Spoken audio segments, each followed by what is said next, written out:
O suicídio é a quarta maior causa de morte entre jovens de 15 a 29 anos no Brasil, segundo a Organização Mundial da Saúde. Entre crianças e adolescentes, o suicídio está frequentemente associado a problemas como depressão, ansiedade e bullying. Estudos mostram que vítimas de bullying têm maior risco de desenvolver transtornos mentais, como depressão e ansiedade, que podem levar a pensamentos e comportamentos suicidas. Um levantamento realizado pela Unicef em 2021 revelou que 22% dos adolescentes brasileiros já consideraram cometer suicídio e muitos relataram o bullying como um fator contribuinte. Em 2023, houve vários casos reportados na mídia de adolescentes que tiraram a própria vida após sofrerem bullying intenso, tanto nas escolas quanto online. Esses casos destacam a necessidade de políticas públicas mais eficazes para prevenir o bullying e oferecer suporte psicológico às vítimas. E infelizmente é assim que eu começo o episódio de hoje.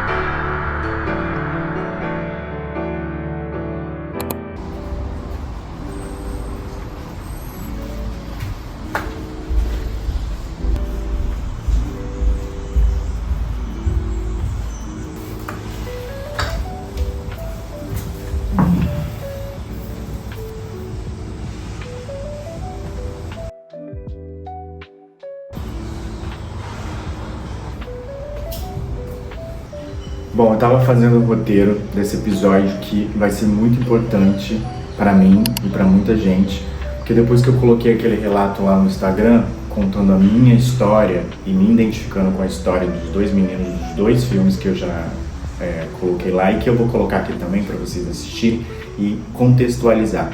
Então hoje eu quero contar a minha história dos meus 13 anos e das minhas questões aos 13 anos que determinaram muita coisa na minha vida futura como adulto.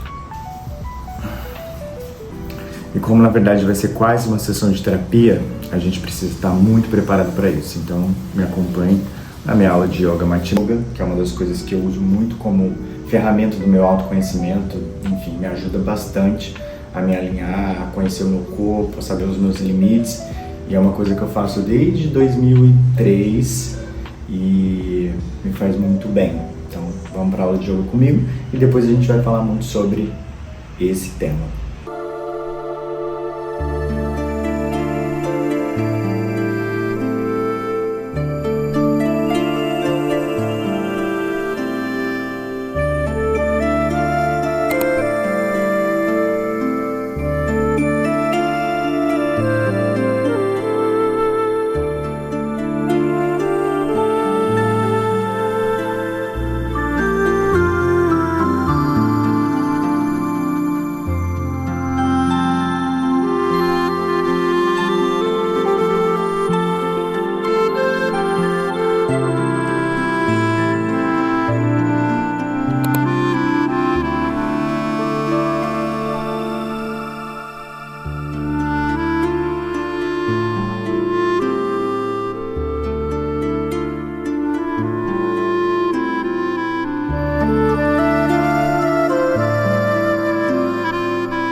Então, o que eu passei me fez carregar muita coisa. Então é um lugar muito sensível que eu vou acessar durante esse vídeo. Eu vou acessar a minha criança de 13 anos de idade que sofreu sozinho, que viveu muita coisa sozinho, por não saber se o que eu estava sentindo é o certo sentir. E eu faço várias terapias A yoga, por exemplo, que é essa aula que eu acabei de sair, eu tô suando, e eu resolvi gravar aqui justamente porque é uma ferramenta que me coloca no meu eixo. Ela me faz não ter medo de mim mesmo em todas as fases da vida, inclusive acessar esse menino de 13 anos que realmente vai contar esse relato agora. Quando eu tinha 13 anos, eu tinha um melhor amigo e a gente era muito grudado em tudo, a gente tinha caderno de respostas um pro outro, então eu tinha essa intimidade muito criada com ele numa rotina que a gente tinha de assistir Patinação no Gelo aos domingos, então eu vivia muito em função dessa amizade. E aí teve um dia que, na verdade, eu sem entender, ele era mais velho que eu 1 ano, estudava em outra turma, a gente estudava na mesma escola, eu vi ele se tendo uma amizade muito maior com outro menino da turma dele. E aí, por alguma razão, por ciúmes, hoje eu entendo que provavelmente era ciúmes e eu não sabia lidar com aquilo, como muitas coisas que a gente não sabe aos 13 anos, eu falei que eu ia dar uma porrada na cara do menino, por algum motivo. Enfim, isso provavelmente ele deve ter levado para a mãe dele, essa situação, e aí simplesmente a mãe dele proibiu ele de falar comigo. Eu tive essa rejeição aos 13 anos e eu tive que lidar com isso sozinho. Eu morava na frente da casa dele e eu lembro como se fosse hoje, porque eu faço muito, eu revisito muito esse lugar para me tratar, para me curar. E eu fui até a casa dele, bati na porta da casa dele e perguntei por que ele não queria mais falar comigo, porque ele se afastou depois disso, na verdade. E ele me disse que a mãe dele tinha proibido ele de falar comigo. E isso pra mim me destroçou, obviamente. Eu saí de lá chorando muito, eu lembro disso.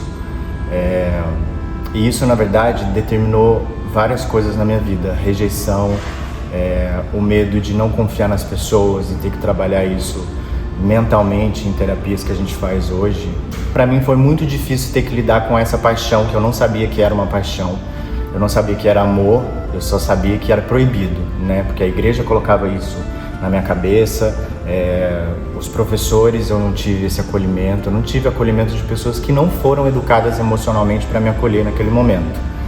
Então foi muito doloroso para mim e hoje eu lido com muitas questões que se carregaram até aqui por conta desse episódio. Então dividir esses relatos que eu tenho feito com esses filmes relacionados a esse tema, que eu gostaria que tivessem naquela época, eu gostaria de ter tido isso como exemplo não só para mim, que era possível existir e viver isso, mas também para os meus pais, para os meus professores, para os educadores, para os psicólogos, para as mães, inclusive de amigos como esse meu amigo, que simplesmente me proibiu de falar com ele porque sentiu que era isso, que eu estava apaixonado por ele e não era só uma amizade.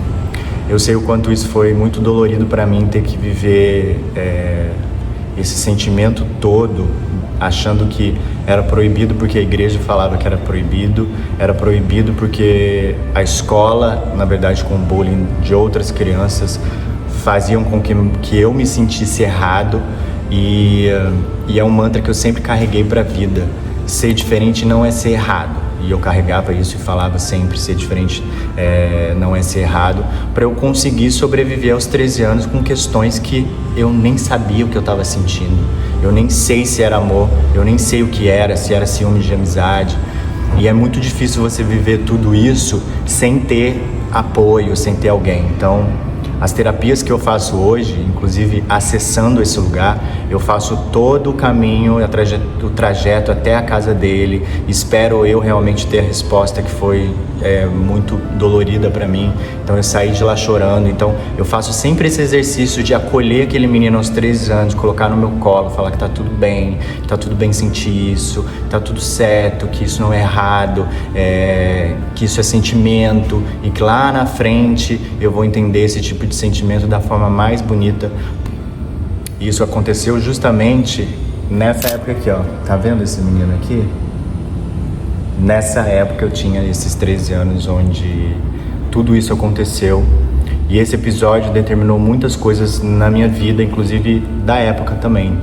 Síndrome de perseguição, que o mundo tá contra mim, enfim, coisas que a terapia eu fui descobrindo que era por conta disso, né?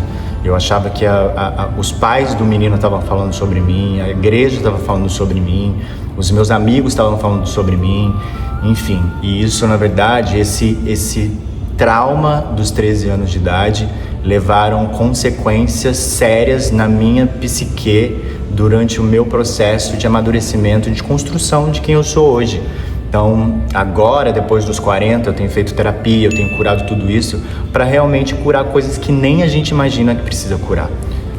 E tem uma coisa muito importante aí que hoje, olhando para trás, né, de tudo que eu vivi, tudo foi extremamente importante.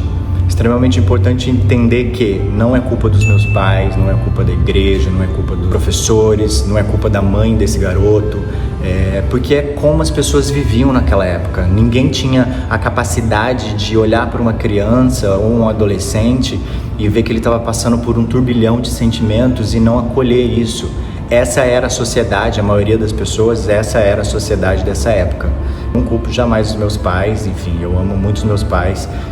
Inclusive eu tenho que agradecer porque eles nunca falaram que eu não poderia ser alguma coisa. Eles tentaram da forma deles realmente me proteger, e a proteção era essa, né? Me proibindo de várias coisas que poderiam ser reflexo dessa sexualidade, enfim, dessa orientação que eu não tive. E é importante a gente falar sobre orientação e escolha, porque se fosse escolha, ninguém escolheria nascer LGBT. Ninguém. Porque a gente sabe das questões, a gente sabe que a autoaceitação, a aceitação da sociedade, a aceitação da família, isso é muito ruim para você escolher isso. Então, a gente precisa de orientação. Se você sentir que seu filho está sentindo alguma coisa por um amiguinho, ou ele realmente está se sentindo alguma coisa sobre a própria sexualidade, o próprio descobrimento dele mesmo, o que ele precisa é orientação. Não só sua, mas também da escola, da religião, que seja, dos professores, das pessoas que educam. É isso que a gente precisa e que é o que eu precisei na época, de orientação. A gente continuar falando que é uma escolha é uma burrice. Eu sou da filosofia de que nada pra gente vem por acaso. Então, se você está passando pela mesma coisa aos 13, aos 20, aos 30, aos 56, por exemplo, tem muita gente se descobrindo, se aceitando e se assumindo. Se assumir eu acho uma coisa muito esquisita, né? Você ter que se assumir alguma coisa. Porque normalmente quando você tem que assumir alguma coisa, é assumir alguma coisa errada. Então a gente já se coloca no lugar errado. A gente não tem que assumir, ninguém assume que é heterossexual. E depois que eu fiz esse post, que até agora deu mais de 3 milhões de visualizações, mais de 2.000 comentários, e eu acho importante as pessoas irem ali e lerem os relatos das pessoas, das crianças, e muitos jovens começaram a me seguir e eu tive que acolher esses jovens como se realmente estivessem me acolhendo naquela época. Então eu tive que acessar lugares muito delicados, mas muito importantes, porque através desse acolhimento, de falar para esses adolescentes num direct, num inbox que eu tenha falado, dado um conselho, é como se eu estivesse dando um conselho para mim mesmo naquela época, que era tudo que eu precisava. Então assim, o que eu aprendi, eu tive que aprender tudo isso na dor, ou seja, na frustração ou na rejeição, para poder ajudar as pessoas de alguma forma hoje, ajudar essas crianças hoje. Então, valeu a pena nesse sentido também. Eu vou ler alguns comentários muito rápido, senão a gente vai ficar muito tempo aqui. E quem quiser ler os comentários positivos, que são esses que eu vou ler, porque tem os negativos também, de pessoas frustradas, enfim, a gente ainda consegue ver o reflexo de como era antes, muito menos do que de como era antes.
Então, isso aqui é pra você. Você não tá sozinho. Se você tá tendo essa dificuldade de entender os seus sentimentos, converse com alguém, que seja com seu melhor amigo, que seja com alguma coisa que te faça se sentir mais leve, para você existir como você tem que existir.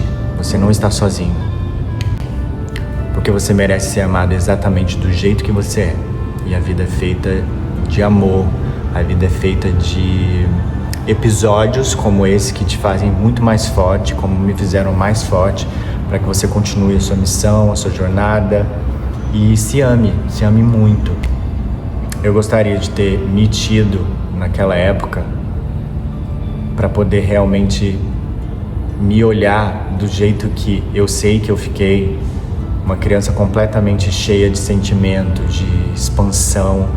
E ali naquele momento onde eu fui rejeitado por uma situação onde me colocaram como errado, sem ter nenhum tipo de instrução e orientação, eu gostaria de ter chegado, me abraçado, me acolhido e ter dito: não fica assim, tudo vai passar, tudo vai passar. E isso faz parte do seu processo divino de vida. E é difícil acessar esse lugar, né, como outros lugares na vida da gente, principalmente aos 13 anos. Provavelmente você deve ter passado pela mesma coisa, mas fica aqui todo o meu amor para que você se sinta acolhido, que esse vídeo chegue até você se você estiver precisando de acolhimento